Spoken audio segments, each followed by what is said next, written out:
novamente eu vim falar com vocês a respeito de uma polêmica que gira em torno das Sagradas Escrituras. Principalmente algum grupo de pessoas que, ao sair do sistema religioso, eles têm rechaçado todas as outras epístolas dos apóstolos, de Paulo, de Pedro, Tiago, e querem seguir apenas o nosso Senhor Jesus Cristo. Querem seguir o nosso Senhor Jesus. E rechaçam também a veracidade das Sagradas Escrituras. Essas pessoas acabam dizendo que as Sagradas Escrituras não é a infalível palavra de Deus, ela foi manipulada, ela contém erros, Essa falsa manipulação, esse falso ensino, ele começou, claro, não é de agora, você pode pesquisar nas redes sociais, o espírito de anticristo vem de tempos em tempos assolar a irmandade dentro e fora do templo com esse tema, essa temática. Isso não é uma coisa nova que surgiu agora de uma hora para outra, Mas agora que já estamos nos princípios das dores aí, no princípio da grande tribulação, está muito mais latente esse espírito que tem incomodado e permeado no nosso meio. Dentro da igreja, por exemplo, a congregação cristã não acredita mais na Bíblia como infalível palavra de Deus, mas os motivos da congregação cristã são claros, São motivos para levar à manipulação das pessoas. Eles têm como palavra de Deus apenas o que eles pregam, então eles tiram a régua da igreja. Não tem como você contestar com o que o presbítero ali, o ancião, cooperador, diácono, cooperador de jovens que esteja pregando, não tem como você aferir o que é verdade e o que não é. Porque se você for perguntar, mas de acordo com as Sagradas Escrituras, ele vai falar, isso não compete a você, não vá por aí, não tem o entendimento não é esse, E aí existem várias formas de manipulação. Tirando a régua, fica mais fácil, então a voz de Deus que está falando, é Deus que fala, não importa o que é dito, as pessoas têm que acatar. Mas e os irmãos que saem da congregação cristã? Tem alguns que saem e também já levam isso consigo. As Sagradas Escrituras não é a infalível palavra de Deus. É verdade, ela foi adulterada, Eu vou seguir só o que o Senhor Jesus ensinou. E o Senhor Jesus Cristo é amor. Ele só ensinou duas coisas, amar a Deus e amar ao próximo. Eu vou andar sobre isso. Todo o resto é besteira. E a pessoa passa, então, a acreditar naquilo que ele idealiza. Vamos tentar, então, elucidar essas questões. No livro de Mateus, nós vemos no capítulo 22, a partir do versículo 34 ao 40, mas eu vou ler com vocês do 36 ao 40, o grande mandamento, para que o vídeo fique curto. Mestre, qual é o grande mandamento na lei? E Jesus disse-lhe, amarás o Senhor teu Deus de todo o teu coração, e de toda a tua alma, e de todo o teu pensamento. Esse é o primeiro grande mandamento. E o segundo, semelhante a este, é, amarás ao teu próximo como a ti mesmo. Destes dois mandamentos dependem toda a lei dos profetas. É simples, Parece simples, mas na verdade o que o Senhor Jesus quer dizer com esses versículos, lembrando que Jesus disse, destes dois mandamentos depende toda a lei e os profetas.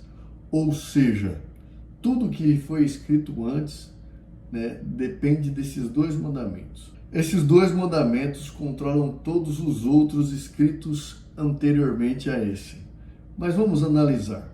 Amar a Deus com todo o nosso coração, com toda a nossa alma e todo o nosso pensamento, isso nos convida a renunciar quem nós somos para nos submetermos à vontade de Deus. Os dois mandamentos são interligados. Um mandamento é fruto do outro mandamento. Se eu amo a Deus acima de todas as coisas, com todo o meu coração e toda a minha alma e entendimento, o fruto desse mandamento é amar ao próximo como a mim mesmo. Nós vamos ver isso mais claro adiante, sobre estarmos submissos à vontade de Deus. Quando nós amamos a Deus, há aí uma renúncia clara do seu eu. Você renuncia tudo aquilo que você é para cumprir em sua vida a total vontade de Deus. Submissão sua a vontade de Deus. Em Mateus 26, do versículo 38 em diante, quem não conhece a passagem do Getsemane, né, quando o nosso Senhor Jesus estava se preparando e orava ali para Deus, estava aflito porque já estava chegando a hora dele se entregar de Judas, né? Então, ia ali dar o beijo da traição e nosso Senhor Jesus ser preso, levado a julgamento e sofrer toda forma de escárnio possível e ser crucificado, dando a sua vida para perdão dos nossos pecados. Então, nosso Senhor Jesus, ele estava numa forma humana. Ele estava numa forma humana para se submeter à vontade do Pai, o nosso Deus. E ali ele estava aflito. A carne dele sabia pelo todo o sofrimento que ele ia passar. E então, muito abatido, ele convidou, né, alguns discípulos para estar com ele, porque ele não queria estar sozinho. Quem entre nós, estando aflito, não gosta de desabafar com alguém, ter apenas um apoio moral, alguém ali ao lado, mesmo que essa pessoa não fale nada, mas esteja atento, né, ao seu sofrimento. E naquela passagem eu vou ler alguns versículos para que a gente possa construir, então, acima do que está escrito aí, para que vocês tenham um entendimento mais claro do que o nosso Senhor Jesus gostaria de nos ensinar. No versículo 38 do capítulo 26 diz: Então lhes disse, a minha alma está cheia de tristeza até a morte, ficai aqui e velai comigo. E indo um pouco mais adiante, prostrou-se sob o seu rosto, orando e dizendo, meu Pai, se é possível, passa de mim esse cálice. Todavia, não seja como eu quero, mas como tu queres. Veja que o nosso Senhor Jesus, sendo Deus, não usou esse atributo. Orou, pediu, se submeteu a Deus. O seu pedido e também a sua vontade, para que Deus cumprisse nele aquilo que era o desígnio de Deus. É no versículo 42. E indo segunda vez, orou dizendo, meu Pai, se este cálice não pode passar de mim sem eu o beber, faça-se a tua vontade. Novamente, o Senhor Jesus ali entregando a sua aflição a Deus, se não for possível passar sem que eu beba ele, o cálice do quê? Da ira de Deus. Da ira de Deus que virá sobre aqueles que não creem no nosso Senhor Jesus Cristo. Então todo aquele cálice da ira de Deus seria, né, bebido pelo nosso Senhor Jesus Cristo. Mas mesmo assim ele submeteu-se novamente à vontade do Pai. Faça-se a tua vontade. No versículo 44, né, eu estou lendo alguns versículos para vocês verem. O Senhor Jesus orava, levou os discípulos ali para estarem com ele, orava, voltava, os discípulos estavam dormindo, nem conversavam nada. E aí ele conversava, eu queria que vocês ficassem comigo. Voltava, orava de novo, voltava, os discípulos estavam novamente dormindo. Pela terceira vez o Senhor Jesus foi orar aflito e deixando-os de novo, foi orar pela terceira vez, dizendo as mesmas palavras. Quais palavras? Pai meu, se esse cálice não pode passar de mim sem eu beber, faça-se a sua vontade. Ou seja, novamente o Senhor Jesus submeteu-se à vontade de Deus. E o nosso Senhor Jesus nos ensinou na oração do Pai Nosso, né? Seja feita a sua vontade. Então, na oração do Pai Nosso, diariamente, nós estamos entregando, nos submetendo à vontade de Deus. E engraçado, o que acontece depois disso, né? Quem não se recorda, depois disso, veio então Judas e deu ali o beijo da traição, e os soldados então vieram para pegar nosso Senhor Jesus, e Pedro sacou da espada e cortou a orelha do soldado. E ali o Senhor Jesus repreendeu veementemente o apóstolo Pedro. E aí ele disse no versículo 53, ou pensas tu que eu não poderia agora orar ao meu Pai, e que ele não me mandaria mais de 12 legiões de anjos? Como, pois, se cumpririam as Sagradas Escrituras que dizem que assim convém que aconteça?